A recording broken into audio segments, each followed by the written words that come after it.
Ladies and gentlemen, Alex Jones here reporting for Infowars.com. I am here with Jim Mars at an event that Tex Mars put on and just spoke. And Jim has his new book out.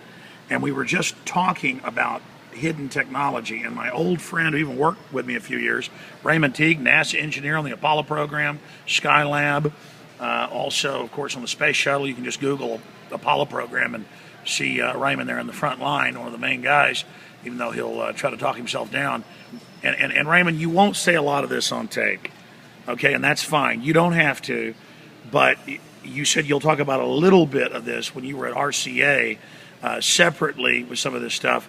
But you were making the point, Jim, that, well, I mean, state what you just said. You don't believe anything until... No, I just said I don't believe anything's true until the government's denied it. You don't believe anything's true until the government's denied it. Right. And tell us what you were just telling me about what you saw at RCA.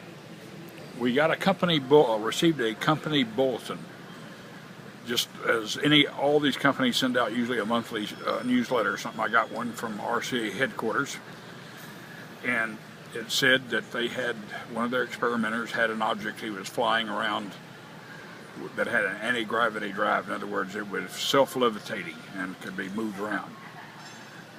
And I thought, well, why are we doing this? Why are we messing with all these rockets when we could do this? So I called up headquarters, and first they said, well, it's not true. The experiment didn't really work. And then they said the document didn't even exist. And I said, well, I got it right in my hands here. So first they said it wasn't accurate. Yeah. Then they said, no, it doesn't exist. Yeah, and then they said it and that's exist. when you know your Bilderberg doesn't exist, NSA doesn't exist, cancer viruses and the vaccines don't exist, so fluoride lowering your IQ doesn't exist. And I already knew that Noah Tesla had flown a platform around in the very early 1900s, like 1904. Yeah, people had seen it. Yeah.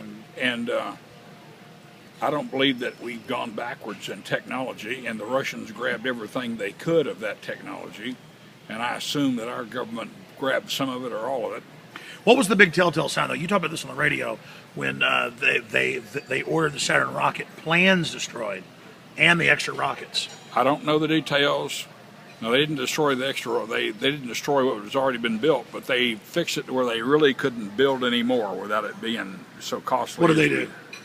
They destroyed the tooling for the Saturn V, and they destroyed the drawings. Well, this is total treason and makes no logical sense at all. And what did they say at NASA when they did that? What was the reason? The employees there, we never got a reason.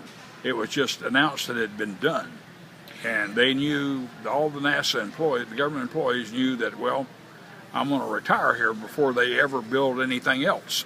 Well, Raymond, I've only seen it on television. It's famous that McNamara ordered it destroyed, you know, the plans and stuff. I heard they got rid of some of the rockets too, but it saved a few they used. Well, the extras they've got, you know, they are in museums. One is at Johnson Space Center, and there's another one at Huntsville, Alabama.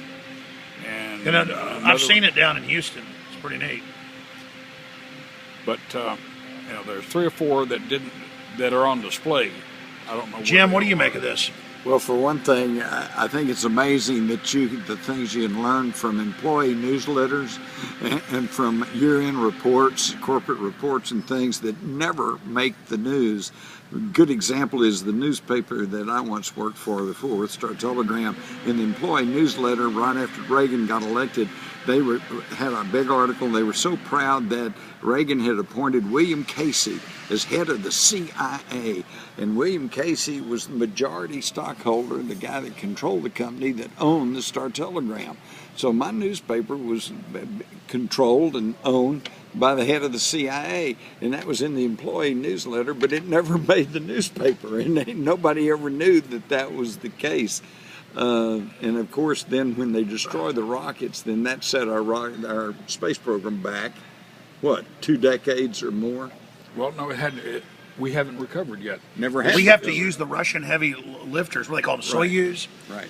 Or that's the Soyuz outer space is the pod. capsule. That's the capsule. But we use the Russian heavy lift vehicles to lift the larger payloads and satellites, because we don't have anything that'll do that. The shuttle will not pick up The shuttle is limited. That's another question. How could the Germans in the 30s come up with the rocket systems the Russians and the U.S. still have to use now? I mean, who believes any of this? I mean, incredible. Well, see, this is the globalist, okay, who they created communism, they funded communism, they run Wall Street, they run the city of London, and this is how they get their space program without us knowing what's going on. The Russians are building the heavy lift rockets, we're building the guidance systems, and so we're trying. It's all compartmentalization. It's all compartmentalized, but then when you can, at the top, when you can put it together, you've got a space program. Exactly, and that's the plan of globalism. Never let one country be independent.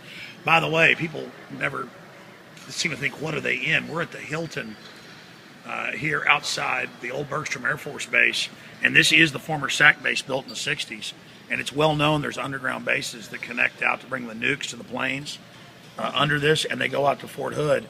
And I know people that worked on building it, but that's just a conspiracy theorist.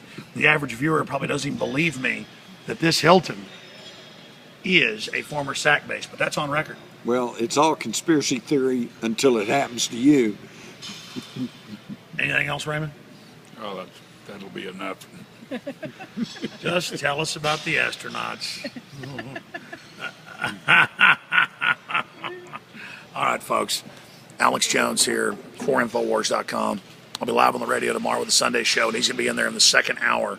So 4 to 6 tomorrow Central, Infowars.com. And we will have best-selling author Jim Mars with us. So spread the word and follow us at Twitter at Real Alex Jones.